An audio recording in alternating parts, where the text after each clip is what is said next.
Okay folks, Dan Slobodin from First Strike Athletics. Today I'm going to share with you a really effective, very simple, and very underlooked and underknown shadowboxing routine.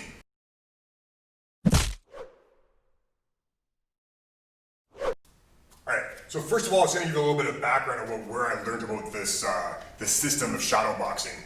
It was from a book I read a long time ago by Dan Millman. He talks about this Russian guy, he's up in Siberia somewhere, and he's learning these techniques from these monks. It is a story, I don't know if this is any historical reality to it, but the concept behind it is very, very useful. So the idea with this, we're all so focused on speed and power, the idea with this is to actually go in the opposite direction. We're gonna go super, super slow. In this story, these monks would take 10 minutes to throw a technique. The idea behind it is that you're going so slow that it's impossible to make any mistakes. So if you think about it, if I throw my jab, it takes me 10 minutes to get there and back, I'm gonna notice every detail. Is my hand rotating at the right time? My elbow's flying out? Well, I can correct that. Is this hand dropping? Well, if it is, I can correct that. Is my knee, straightening out? I can correct that. I can make sure I'm paying attention to all the little things that make our punch or our kick or whatever that much better. Okay? So what I've been doing with my students in my classes is I do a 5 count. So 1 is the start of the strike, 2 is the way out there, 3 is the end of the strike, like where you make contact with your opponent or your target, 4 is bringing it back, and 5 is back to your position. So with a jab, it'd be 1, 2, 3, 4, 5. So again, I'm trying to pay attention to all these things. Did I drop my hand before I start? Did I do this? Did I shift forward? All these little details I can pay attention to because I'm going slow enough that I can have time to pay attention to them. Another thing you can do is freeze at the end on number 3. So let's say I'm throwing my cross. 1, 2, 3. I can take a minute here, freeze frame, right? Where's my shoulder? Where's my elbow? Where's my knuckle? My knee? My weight? What's this hand doing?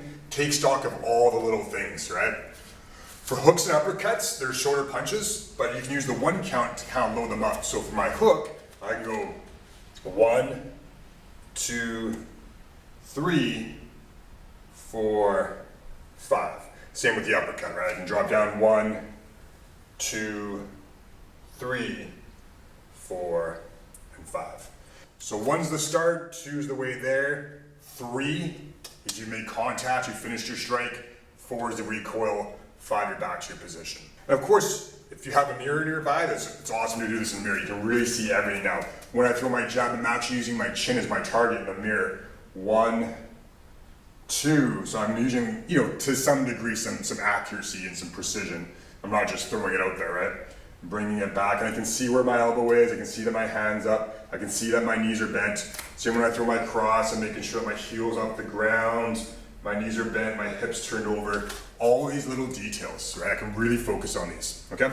Now for teeps, I really like this one. I have 2 different variations you can do. First one's exactly what we've been doing. It's 1, 2, you're just taking your time, 3, you're extending it, 4, you're bringing it back, and 5.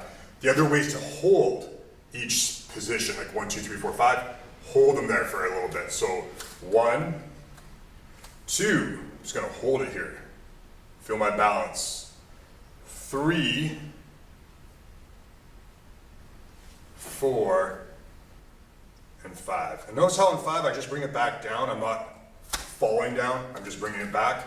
Same thing with rear teep. 1, I turn my foot out a little bit here, or step out. 2, get your balance. 3, extend.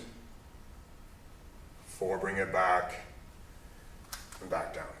All right, so I don't see a lot of people doing this. I don't see a lot of coaches teaching this. So if this is something that you do, let me know in the comments below. I'm really curious to see how many other people are doing this type of training. Now for round kicks, this is a little bit harder. I've seen some people do it like this, where they kind of step and they'll hold it here, but it's hard to do in slow motion. So you're more likely to just break things down into piece by piece. Now with knees, I also find this really hard, especially if you're going to doing it properly, you're standing on the ball of your foot. What I've been getting my students to do is just to try and hold 3. So it's 1, 2, 3, hold it there as best as you can. So I'm on the ball of my foot and then back down. Same on the other side, boom, and back down. So this one takes a little bit more balance. So you're really just on the ball of your foot and back. And this really helps to swing your arms. So if I'm throwing my left knee, I'm gonna swing my left arm back.